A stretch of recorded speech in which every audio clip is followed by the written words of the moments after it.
یہ نہیں ہو رہا وجدان، دوپٹہ بہت بڑا ہے، میں اسٹولر لیتی ہوں، وہ جو جلائی تھی میں کس لیے ہوں؟ وہ قریب ہوا، دوپٹہ پکڑے مصروف سا کر رہا تھا۔ وہ دیکھ رہی تھی یہ شخص، وہ سوچ سکی تمہیں برقع نہیں پہنا رہا، نہ کوئی پابندی لگا رہا ہوں، مجھے آئندہ تم میرے علاوہ کسی کے سامنے بھی دوپٹے کے بغیر نظر نہیں آؤ۔ تمہیں اندازہ بھی ہے تمہاری گرے آنکھیں، ڈمپل اور یہ سارے وجود کی دلکشی صرف میرے لیے ہے۔ دوپٹے کا سر کندھے سے لے کر اس کے ہاتھ میں تھمایا تھا، آنکھوں میں واضح وارننگ اور لہجے میں استحقاق تھا۔ لمس کا چہرہ سرخ پڑا تھا۔ Take care your self for me, وہ اسے کھینچتے سینے سے لگائے بول رہا تھا۔ فون چاہے تم کلاس سے باہر ہو چاہے وہ اسے کھینچتے سینے سے لگائے بول رہا تھا۔ فون چاہے تم کلاس سے باہر، چاہے تم امپورٹنٹ لیکچر کیوں نہ لے رہی ہو، ایک بیل پر ریسیو کرو گی۔ آپ ساتھ کیوں نہیں آ جاتے؟ دل میں سوچتے وہ چڑھتے دور ہو رہی تھی اور گاڑی سے نکلی تھی اسے ڈراپ کرتے۔ اب اس کا رخ شاید غلطی سے آفس کی طرف تھا، راستے میں کافی رش تھا۔ یہ ڈرامہ اس ملک سے کب ختم ہوگا؟ وہ کوفت میں مبتلا تھا۔ روڈ پر میڈیا کا کافی رش دیکھ کر سگنل رکے تھے، مگر وہ آرام سے رول توڑ کر آگے بڑھ چکا تھا۔ ابھی وہ آگے بڑھتا کہ پولیس نے آڑے ہاتھوں سے لیا۔ شیشہ نیچے کرو مسٹر، وجدان نے گاڑی روکتے نیچے کیا۔ کدھر مسٹر؟ نظر آ رہا ہے نا سگنل بند ہے، پھر کدھر؟ وہ شیشے پر جھکتے بول رہا تھا۔ کیا تمہیں پتہ نہیں انسپیکٹر مراد میں کون ہوں؟ لہجے میں واضح غرور تھا۔ اچھے سے پتہ ہے، تم ایک انرسپانسبل سٹیزن ہو، غصے سے بولا۔ کتنے چاہیے؟ وہ والیٹ نکالتے ہوئے ہونٹوں کی مسکراہٹ دبا رہا تھا۔ سامنے سے ایک لڑکی واضح طور پر حرکت دیکھ چکی تھی۔ I will come after 5 minutes۔ وہ اپنے ساتھیوں سے بولتے اس کی طرف بڑھی۔ تم وجدان شاہ، سیاست میں تمہارا باپ ہے، اس کا مطلب یہ نہیں کہ تم جو مرضی کرو، مراد غصے سے بولا، جس کے مطابق وجدان رج کے ڈیٹ پایا گیا تھا۔ سو اور لے لو اگر یہ کم ہے تو۔ مزید اس کے بولنے سے وجدان نے اسے تپاتے ایک اور رف نوٹ اس کی طرف بڑھایا اور زبردستی تھمایا۔ ابھی وہ کچھ بولتا کہ کوئی لڑکی ان کے سر پر آ کر کھڑی تھی۔ وٹ از دس؟ یہاں رشوت لی جا رہی ہے؟ اس کو شرم نہیں آتی؟ مسٹر پولیس مین، پولیس کو آپ جیسے لوگ ہی بدنام کر رہے ہیں۔ وہ باریک سی آواز سنتے اس کی طرف متوجہ ہوئے۔ ہاں؟ مراد اس اچانک آفت پر منہ کھولے تھا۔ اور آپ ایک امیر باپ کی اولاد ہیں تو کچھ بھی کریں گے، شرم ہے آپ میں؟ اب وہ وجدان کے سر پر ہوئی تھی، جو اس کی بڑی گاڑی سے اندازہ لگا چکی تھی کہ وہ ایک امیر زادہ ہے۔ میں ابھی آپ دونوں کی لائیو کوریج کر کے چینل پر نیوز چلاتی ہوں اور آپ شرم نہیں آتی 100 روپے لیتے ہوئے؟ وہ اس کے ہاتھ میں وجدان کا زبردستی تھمایا سرخ نوٹ دیکھتے ہوئے بولی تھی۔ کیری آن مسٹر پولیس مین، اس میں سے 50 اسے دے دینا۔ وجدان ان دونوں کو لڑتا دیکھ کر گاڑی ان کے قریب سے زن سے بگاتا فرار ہو گیا تھا۔ یوں وہ وجدان کو کچھ کہتی، پر وہ تو جا چکا تھا۔ مراد نے غصے سے دیکھا تو اسے شکل سے شریف پولیس والے لگتے ہیں، آپ پر توبہ حرکتیں دیکھو۔ نہیں مطلب معیار چیک کریں، اپنا صرف 100 روپے میں بک گئے آپ، اور جانے دیا اس امیر زادے کو، اور اب مراد کے سر پر تھی۔ منہ بند رکھو، اپنا جاہل لڑکی، بات پتہ نہیں تو بکواس نہیں کرو۔ اسے غصہ آیا، مطلب حد ہے، 100 روپے میں وہ اسے بیچ رہی تھی۔ میں نیوز چلاؤں گی مسٹر پولیس مین، دیکھنا تم، وہ غصے سے بولی۔ شوق سے چلاؤ، یہ لو، میں ہاتھ میں رشوت لے کر کھڑا ہوں، بناؤ میری ویڈیو۔ وہ دانت پیستے نوٹ میں ہاتھ میں لیے لہراتے ہوئے بولا۔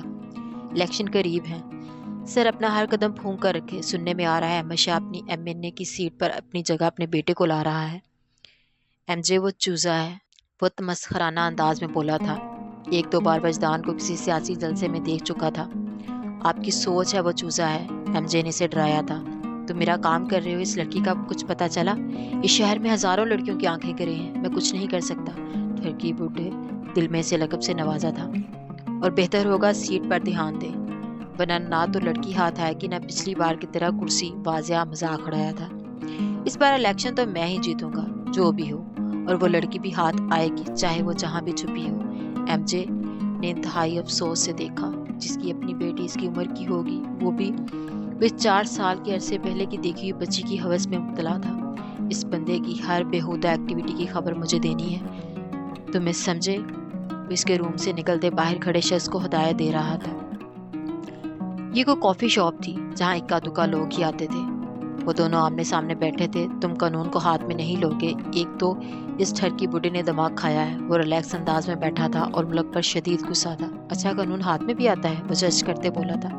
کیا کہوں اب میں تمہیں؟ وہ غصہ ہوا۔ ٹھر کی بڈھے پر نظر رکھو MJ، برون آنکھیں مسکرائی تھی۔ یہ مذاق نہیں ہے کوئی، تمہیں پتہ بھی ہے وہ کتنا غلیظ انسان ہے. تمہاری سوچ ہے وہ پتہ نہیں کسی لڑکی کے پیچھے ہاتھ دھو کر پڑا ہے. اس کے علاوہ پتہ نہیں کس سیاست کی آڑ میں کیا کچھ غلط کر چکا ہے. وہ غصے سے بول رہا تھا. تم جس شخص کے پیچھے پڑے ہو کیا تمہیں یقین ہے وہ اس لڑکی کے ساتھ کچھ غلط کر چکا ہے؟ ایم جے تصدیق کرنا چاہتا تھا.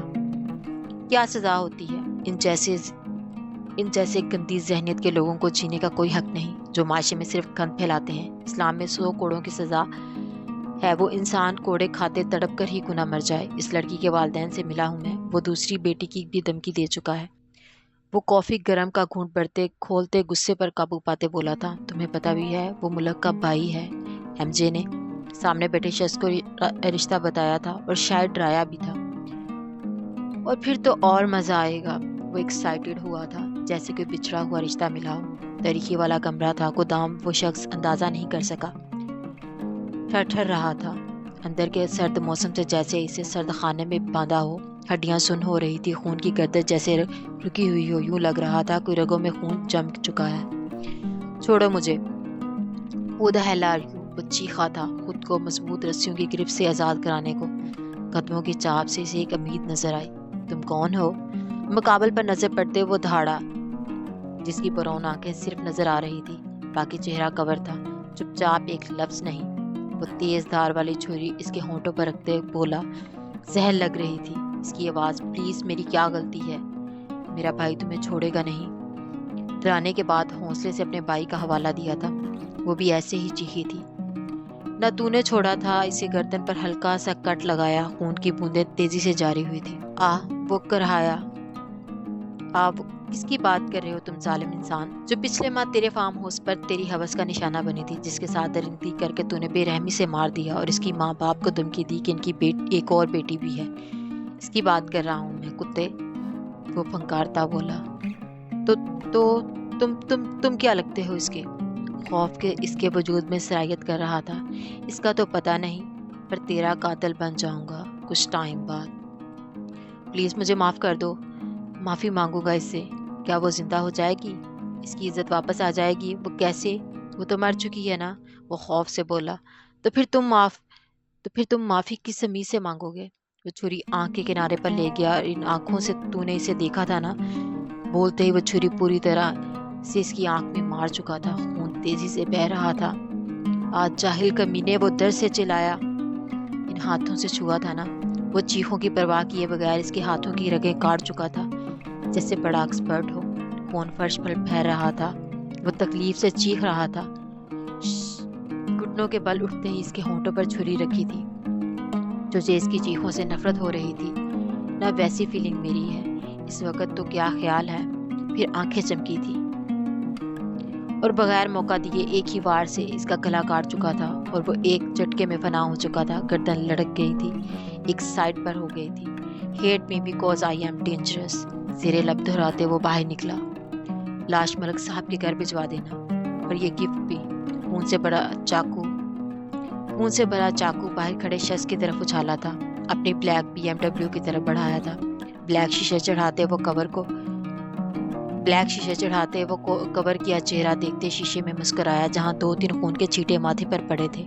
ڈیش بورڈ سے ٹیشو نکالتے صاف کیا اور پانی کی بوتل سے چھینٹے مارے. چند گیلے بال ماتھے پر چپک چکے تھے جو اور وجاہت بڑھا رہے تھے. وہ اسے بے نیاز ڈرائیونگ میں مصروف ہو گیا. آپ سمجھ رہے ہیں نا میں اب ڈیڈی کو انکار نہیں کر سکتا. وہ سمجھا رہا تھا. وجدان میں سیاست میں ہرگز نہیں جانے دینا چاہتی تمہیں. وہ خوف زدہ تھی. آپ کی دعائیں میرے ساتھ ہیں. وہ قائل کر رہا تھا. اچھا ادھر دیکھیں.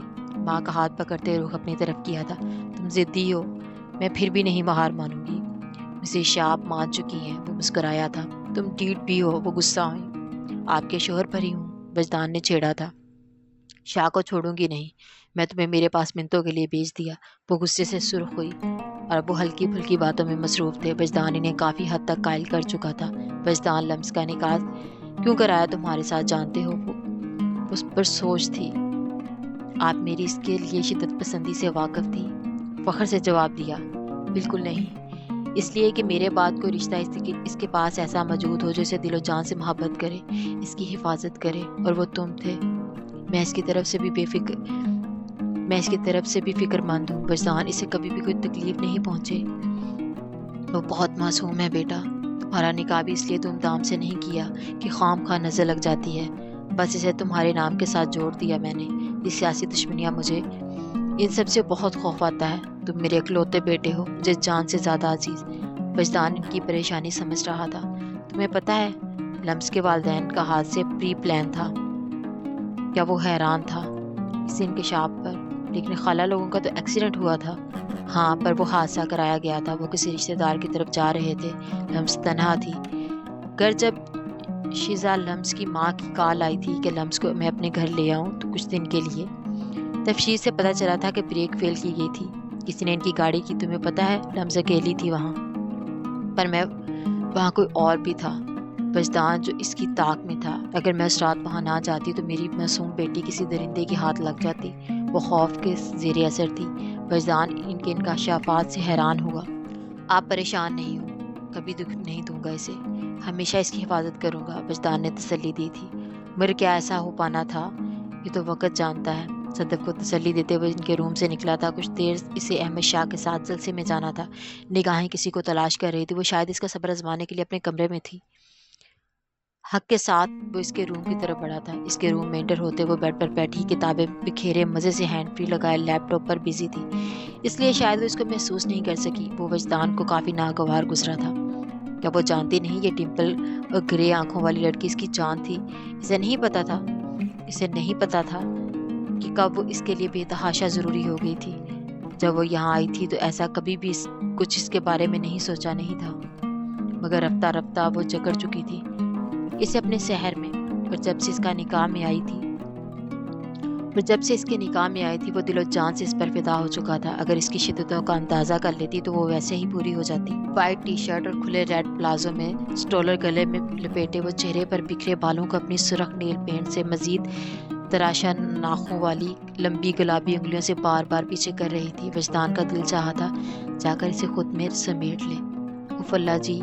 وہ ایک آنکھ پر ہاتھ رکھے تھوڑا تھوڑا سکرین کو دیکھ رہی تھی۔ وجدان جو دروازے کے پاس کھڑا اسے فرصت سے دیکھ رہا تھا اچانک حیران ہوا اس کی حرکت پر اور بیڈ کی طرف قدم بڑھائے۔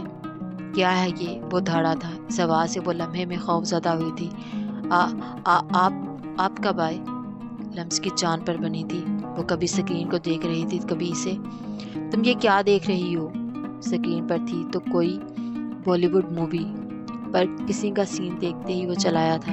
نو نہیں، میں نہیں، پتہ نہیں کیسے لگ گیا، بلکہ آ گیا۔ آئی ڈونٹ نو وجدان وہ شرمندہ ہوئی تھی جو ایویں ہی اپنی دوست سے مووی USB میں لے کر آئی تھی۔ اچھی بلی صاف مووی تھی، پھر یہ سین کہاں سے آ گیا؟ چلو آ بھی گیا، اس کی موجودگی میں آنا ضروری تھا، لمس کی جان پر بن رہی تھی۔ وجدان نے بیڈ پر بیٹھتے لیپ ٹاپ اس کی گود سے کھینچا تھا۔ تم یونیورسٹی کس کے ساتھ رہتی ہو؟ بیڈ پر اس کے قریب بیٹھے وہ ماتھے پر بل لائے لیپ ٹاپ چیک کر رہا تھا۔ شدید غصہ آیا۔ مووی سے وہ خود خاکار کھاتا تھا، پر خود اس کے ساتھ ایسے سین پرفارم کرنے میں سے کوئی مسئلہ نہیں تھا۔ وہ عذرا نے دی تھی۔ میں وہ وجدان سوری، پتہ نہیں کیسے یہ آئی، پرومس آئندہ نہیں دیکھوں گی، وہ اس کے خوف سے فوری روتے بولی تھی۔ وجدان لمحے میں نارمل ہوا تھا۔ اس کے آنسو دیکھ کر وہ کچھ ہی سیکنڈ میں چہرہ شرمندگی اور آنسوؤں سے سرخ کر چکی تھی۔ ادھر دیکھو، اس کا چہرہ اپنے سامنے کیا جو شرمندہ سی تھی۔ میری جان، یہ تم آئندہ نہیں دیکھو گی، صرف پڑھنا ہے یونیورسٹی میں، ورنہ رخصتی کا تو میں سوچ ہی رہا ہوں۔ کیا خیال ہے پھر کر ہی نہ لیں؟ وہ اس کے گالوں پر پھیلے آنسو صاف کرتے ہوئے بول رہا تھا۔ لمس کو لگا کہ وہ ڈرا رہا ہے۔ جب آپ کرتے ہو، وہ غصے سے بولی۔ رخصتی کی بات پر شدید غصہ آیا تھا، لیکن بولتے اسے اندازہ ہوا کہ وہ غلط بول چکی ہے، پر اب تو وہ بول چکی تھی۔ ہاں، آج منہ کھولنے کی باری وجدان کی تھی اس کی بے باکی پر۔ حالانکہ وہ نیک فریضہ ایک بار بھی انجام نہیں دے پایا تھا، پھر بھی وہ الزام لگا رہی تھی۔ اس کو دیکھا جو اب شرمندگی سے ہونٹ چبا رہی تھی۔ وجدان کو اس کی حالت پر مزہ تو کیا خیال ہے پھر ہم یہ سین پرفارم کریں؟ وجدان قریب گیا تھا، وہ سپٹائی تھی اس کی بات پر۔ سوری، میرا وہ مطلب نہیں تھا، میں نے نہیں دیکھا تھا، آنکھیں بند کر لی تھی، پھر آپ آ گئے تھے۔ نظریں جھکائے وہ فوراً ہار مانتے اعتراف کر چکے۔ وجدان ڈرا دیتا تھا، وہ کبھی سمجھ نہیں پائی تھی اسے۔ میں یہاں بیسٹ وشز لینے آیا تھا۔ ماحول کو ہلکا پھلکا کرتے وجدان نے بات بدلی تھی۔ کیوں؟ لمس سے اب حیا سے نظریں نہیں اٹھائی جا رہی تھی۔ اچھا ادھر تو دیکھو، اب اس کا چہرہ سامنے کیا تھا۔ سیاست میں قدم رکھ رہا ہوں۔